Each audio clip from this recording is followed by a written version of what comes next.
and welcome to this Warhammer Age of Sigmar video with me, Marc, from the Xenovids channel. So, if you haven't seen it before, I've just done an update video on the channel just stating that we are still around, and on that I mentioned a new project I'm going to be doing. It's going to start off as a painting project where I'm going to give you regular updates of where I'm at with collecting certain models from Age of Sigmar, and then once I've got enough banded together, they'll be doing some battle reports. I mean, I've got some high elves right now, Ian's got some lizard men, so having this third element will be quite interesting. So just wanted to insert this segment into it before we go into the armies itself. Basically, Games Workshop, if these rumours are correct, are going to be getting rid of a lot of models to do with Age of Sigmar. They've transitioned, God, it must be 6 months ago, 8 months ago, they brought Age of Sigmar in. It's got to be last summer. And they've seen how Age of Sigmar has gone, and I think it was a success. PR wise, not so much. For the old players, not so much. But before, you'd go into the Games Workshop store and you'd say, oh, I really like this model. Can I get it? I'll buy the paints today. What else do I need to play? And they would go, right, you need this £60 rulebook, this £20 to £30 codex. Usually you're going to have to create your army of £300 to £500 minimum, and then you've got your army, and then you can set up. But every year there's usually an update of codex, or every couple of years. And then the normal person would go, what?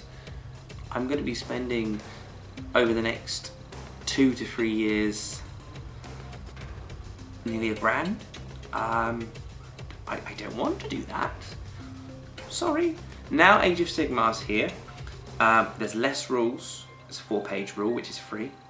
The war scrolls for each army is free on the Games Workshop website, and you can kind of just get a few units and play a game.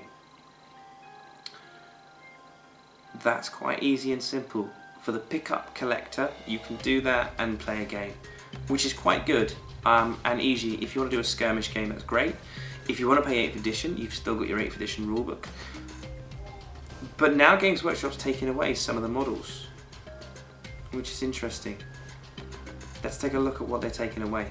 So massive list of Warhammer Fantasy models that are leaving. I'll put a link to this in the description below. The entire Bretonnia range, High Elves, a lot of these characters. If you want to see them, you can pause the video here. A lot of Dwarves, and going down slowly, a lot of Dark Elves, a lot of Wood Elves, oh dear, a lot of Empire. That's a hell of a lot of the model range, but maybe they're going to make new models, who knows. So these models are gone now, they're going to be discontinued, which would suggest to me that they're either not focusing on them, or they're going to redo things like the Elves, which I like a lot. They're going to redo them so they've got the newer look, because the new Chaos stuff looks a lot different to the old Chaos stuff, and give them some love. Elves are hopefully quite popular. I mean, you've got 3 races. You've got the Wood Elves, the Dark Elves, and the High Elves, and now you've turned them into the A-Elves, A-E-L-F-S. So maybe they're going to get some love over this year? Who knows? But let's go into Chaos Path to Glory. So I was building some Orc Looters and going along watching some battle reports, and I click on Mini Wargaming every day just to see what video they do. And earlier in the week I saw that Steve is starting a Warhammer Age of Sigmar Path to Glory series, and I really enjoyed the Warhammer 40k one that Games Workshop came up with, and Dave and Quirk did that. And I watched the Age of Sigmar one that came out this week, and I've got to say it's one of the most how do I put it in words? It's one of the most enjoyable videos I've watched in a good while of mini wargaming. Sometimes I just put them on the background, but this one I kind of had to stop and just admire the video. They were having so much fun. Creating the army from scratch was enjoyable. Yes, they've got money and they can order the models and then just get them all painted up straight away. This process will be a little bit slower, but it was just loads of fun. And like what happens with the hobby, you see someone doing something with it, you get the bug, and I've been thinking about it over the last couple of days, and it's been like an itch. I'm having to scratch it, and now I've just been like, do you know what, I'm going to delve in, and I'm going to go with a theme with this Path to Glory, and the theme is,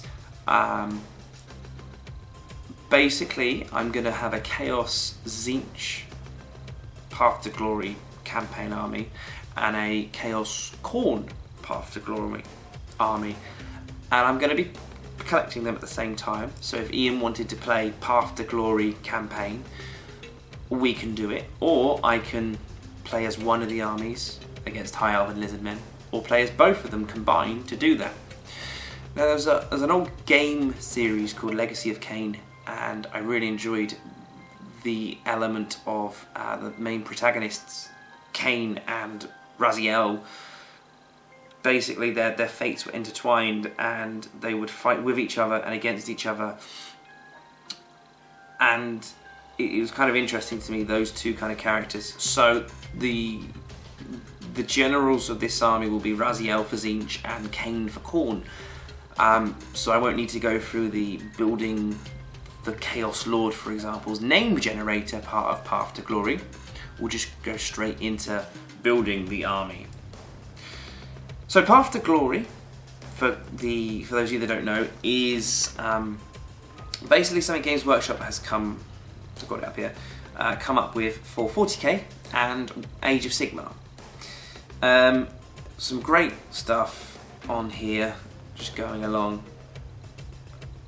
The idea and concept is really, really good. You start with your champions of chaos and you build an army.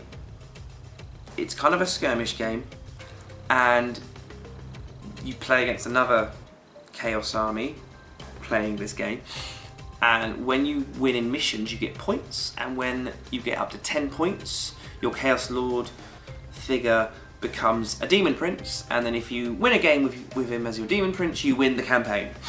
And it's really interesting having a narrative theme to it, and it's something that me and Ian have delved into, having narrative campaigns.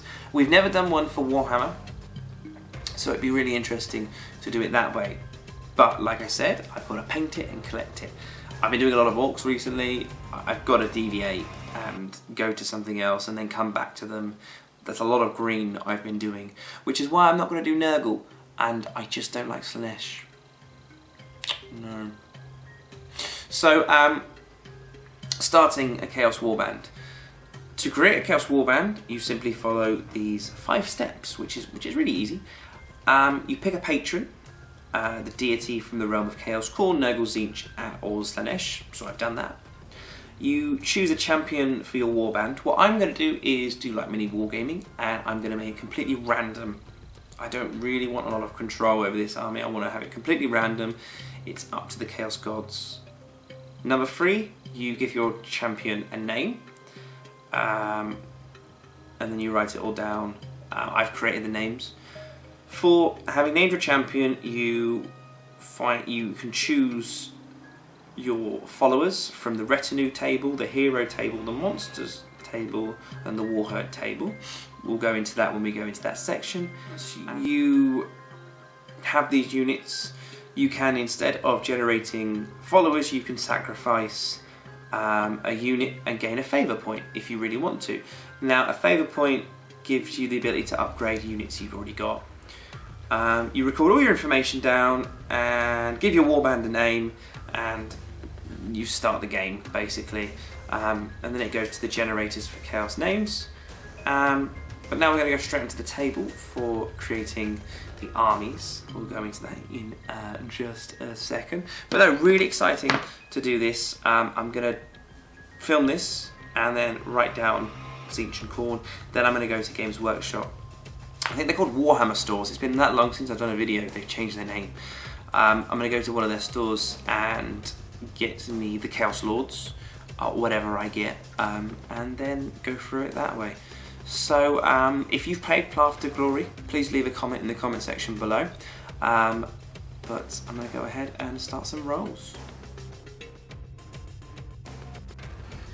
Okay, just fiddling around with the camera slightly. Just move the glue out of the way.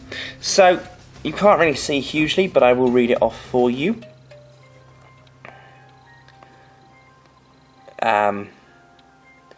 Technical stuff. So in the champions table, you for each patron you get different people. So for Tzeentch you can get a Lord, Tzeentch Lord, or a Chaos Lord on a disc. Juggernauts for Khorne, yada yada yada. So I'm going to roll off to see who gets to go first. I'll roll for Khorne first. That's a 4, and Tzeentch will be a 6. So Tzeentch will be rolling off first. I will do a D3 now for that. So on a D3 of a 1 and a 2, well, I'm using a D6. On a 1 of a 2, I'm going to get a Chaos Lord. On a 3 or a 4, a Tzeentch Sorcerer Lord, and a 5 or a 6, a Tzeentch Chaos Lord on a disc of Tzeentch. Let's see what I get. A 1. I'm going to get a Tzeentch Chaos Lord. Okay, so when you have rolled off or chosen, you get next to them the amount of followers you can get. So a Chaos Lord enables me to get 6 followers. So I get 6 choices from either the retinue table, the hero table, the monstrous follower table, the brave herd, which is beastmen table, and a war herd, which is some different monsters. So I'm going to go across to the hero table and get himself a little companion. On a roll of a 1, it is a Chaos Spawn. On a 2 to 6, it is Tzeentch Sorcerer Lord. So I hope I don't roll a 1 again. So I rolled a 4, and I'm going to get a Tzeentch Sorcerer Lord. Okay, so next section, what I'm going to do is the retinue follower table. I've got 5 more choices to do. Let's do a couple from there. I'll do 1 monster and a war herd as well. So let's do 3 from the retinue. So the first one will be a 6. That is 5 Chaos Knights. The second one is a 6, 5 Chaos Knights, and the last one is a 3, which is 12 Warriors of Chaos.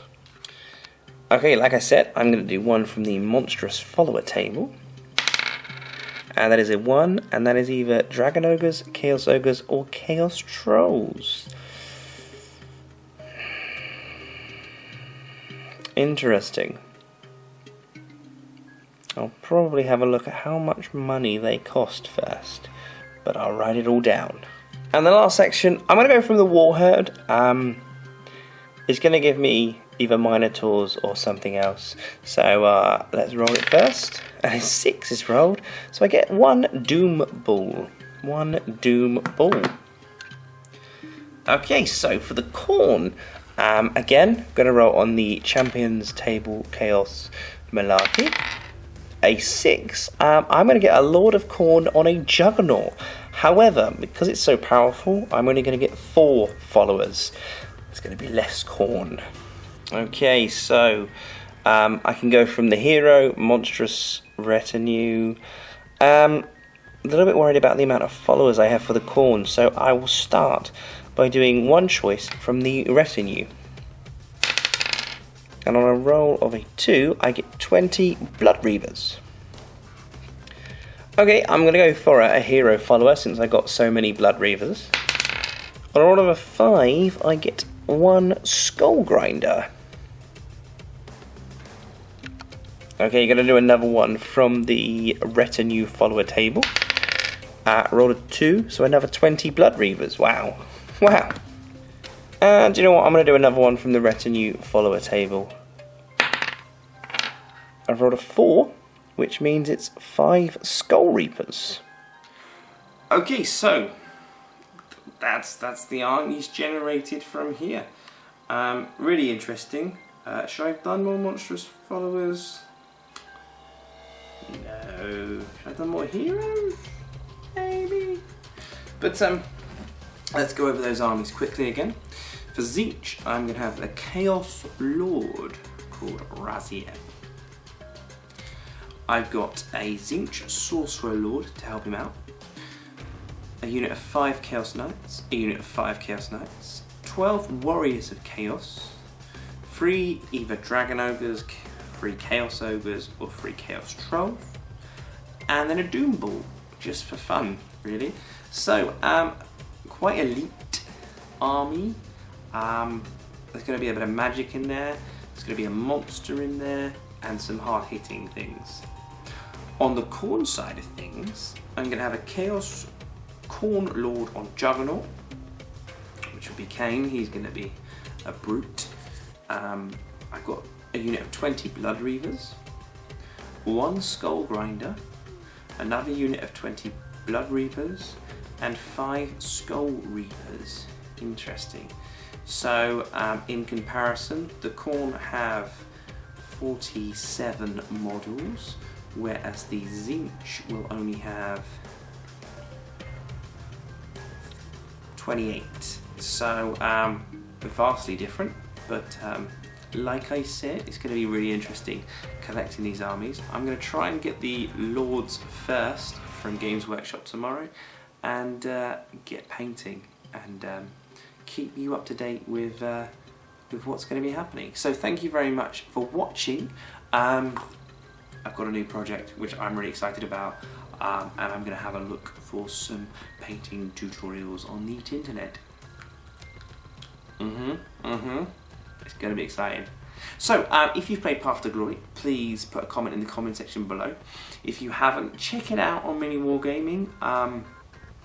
Or go on the forums and stuff. Still comment in the comment section below about what you think about it. It's going to be quite interesting. So, yeah, quite kind of interesting indeed.